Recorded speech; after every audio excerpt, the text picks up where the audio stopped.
Hi, Nancy here, and I want to show you how to do a bobble.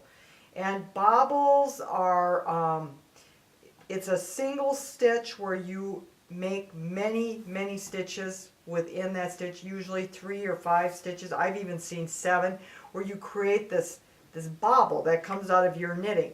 And it takes a lot of yarn, it takes a lot of time. I was saying that my friend Patty made this bobbled sheep for her mom for Christmas, and it was all bobbles for its body. It was just the cutest thing. By the time she was done with it, she had a bad case of bobbleitis. It just really gets tiring on your hands, but they're cute, and you know, they're incorporated with cables, a lot of different patterns. There's many different ways they're done. As far as how you increase within the stitch, this is one of many ways. Your pattern would tell you how many and how they want you to do it. But they're almost always sitting in purls. So here we go. We're going to go to the center stitch, and we're going to make a bobble. So we're going to start. This one's going to be knit, yarn over, back in and knit, yarn over, and knit. Okay, so we've got 1, 2, 3, 4, 5 stitches, right? Okay, so now we're going to turn, and I'm going to purl those 5 stitches. 1, 2, 3, 4, 5. Okay, now we're going to turn again. A lot of turning back and forth.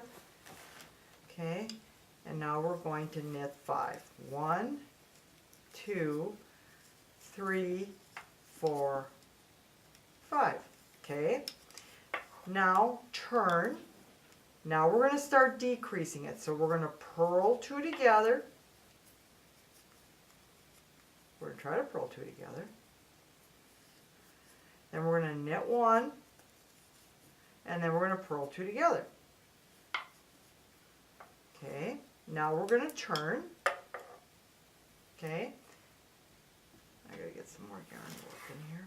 Okay, now we're going to slip 1, knit 2 together, and then we're going to pass the slip stitch over.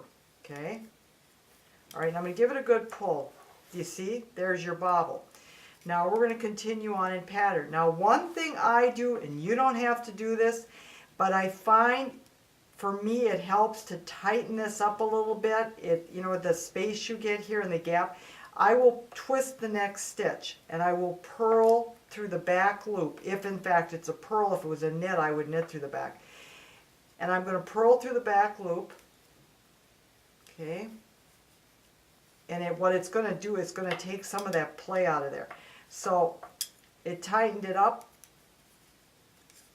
And then your pattern can tell you maybe you got to do this every so many stitches depending on what you're making. Let's finish this up here. And that is a bobble.